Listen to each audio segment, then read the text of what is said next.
Hello, fellow YouTubers. LEGO WC Stop Motioner here. Welcome to viewers new and old. And in today's review, I'll be taking a look at the Transformers Age of the Primes Deluxe Class Powerglide. Getting this figure was quite a process, but finally have him. I'm very glad because this was the last of the 85 mini boss I needed. And yeah, without any further ado, let's just get right into it. So taking a look at the A10 Warthog mode, really like this alt mode for how small this figure is. This gem mode is fairly clean. The only worst bits of robot kibble I can see is that he's got visible hands here from certain angles. For the most part, it doesn't have a ton of kibble on the bottom. It compresses pretty well. I really like this jet mode. It's got a paint here on the cockpit, but nothing really on the back there. He does have the what's meant to be a rub sign, but unfortunately they didn't fully commit to it. Like, I can appreciate the callback, but I'd rather they made it where it actually functioned like a rub sign. That would have been kind of nice, but oh well. It's got two Autobot symbols on the wings. In terms of weapon storage, you just peg the gun on the top here. Now, in the early images of this figure, he had two guns, and I find that he just has one in robot mode, but for jet mode, I kind of wish that he had two, because you can plug it on the bottom of the wing here, and that would just look a lot better if it could be like that on both sides. Minor nitpick, but something I still wanted to mention. And for comparison, here he is with the rest of the 85 mini-bots, a lineup that is finally completed, and I love how they look together. And I think that about does it for the jet mode. Again, for the size, I really like it. It's pretty clean. So now we can move on to the transformation. So to get started, just going to go ahead, angle the wings to untab it, and then just kind of rotate them and get them out of the way for the time being. Then just come here, kind of wiggle to get this section freed up. And then, let's see, go ahead, hinge this section up. Then go ahead and tab these in. And then get the arms out. Rotate them. And flip the hands out. As you can see, they like to get stuck sometimes. And then do the same thing on this side.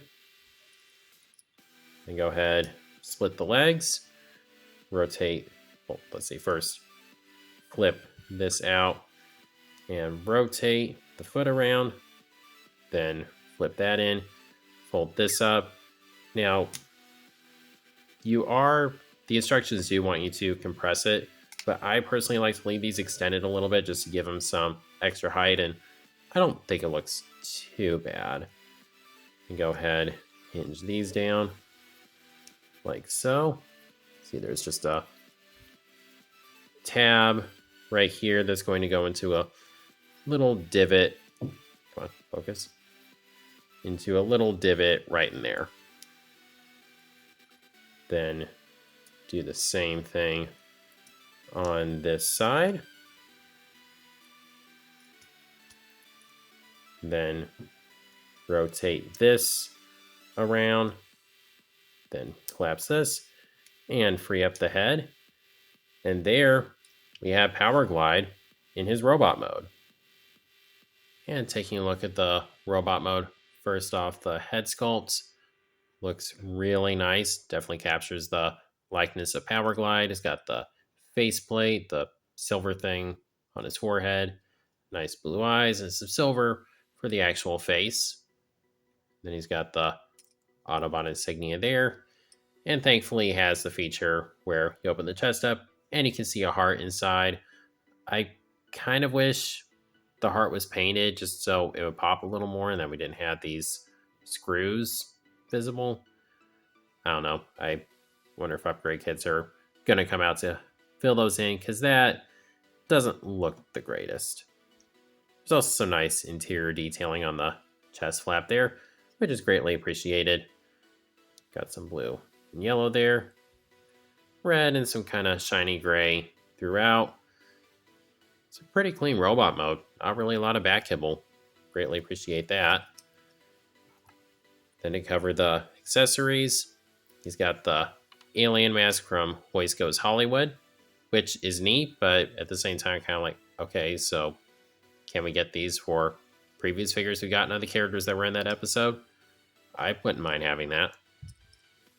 Anyway, to put it on, you just go ahead, extend this little piece, and rotate the face around. And there's some tabs on the mask here that clip onto this. You just plug it on like so. Now you got the alien mask, which is a really nice and funny callback. I like when they do things like that. And then his other accessory, of course, he just comes with a blaster. I don't have a ton to say on it. It looks pretty good and it's really well painted. And it just pegs into his hand like so. Now, one thing I had to mention, QC on this figure, I have some issues. When you had the head in articulation mode, I don't know if I'm doing something wrong or if it's just on my copy. It is incredibly floppy. I might be missing something, but from what I can tell, it's very, very loose. So not a big fan of that. And also the shoulders had that very lovely combination of the rotation joint is tight, but the tab, plugging it on, is very, very weak. So not a big fan of that. Other than that, though, I have a decent amount of time messing with this figure. Speaking of messing with the figure, in terms of articulation, you do get a loose swivel, a little bit of up and down, not the greatest. Gets a little bit of side to side. You get shoulders that can do a full 360. They can go out to the side. You get a bicep rotation, an elbow bend, which goes about 90 degrees. No wrist swivel, but they can fold backwards, I guess, if you want to use that for anything. It's got a waist swivel. Legs can go forward that far. Really nice kick forward motion. And back that far. Also nice going backwards motion. However, out to the side, just due to the design of this thing, they're going to collide. Now, if you rotate it, you can get a little more motion out of it. Get a thigh rotation, a knee bend, which has like a soft ratchet, which is kind of a weird decision, but still that can pull off about a 90. And you get some ankle rotation and I guess the feet swivel. So articulation on this guy isn't too bad. It's got most of what I'd want. I just wish the head worked a little better. And for comparison, once again, here he is with the other Season 2 mini bots. We got Kingdom Warpath, Velocitron Cosmos, we have Legacy Beachcomber, and the Retro Card Sea Spray. I like how he looks with them, but he still feels kind of small, even with the legs extended. I don't know, I think of Powerglide as being kind of average height in terms of mini bots, like about the same height as most of them, but this guy's a little small. It's not the worst thing, but I wish he was a little taller.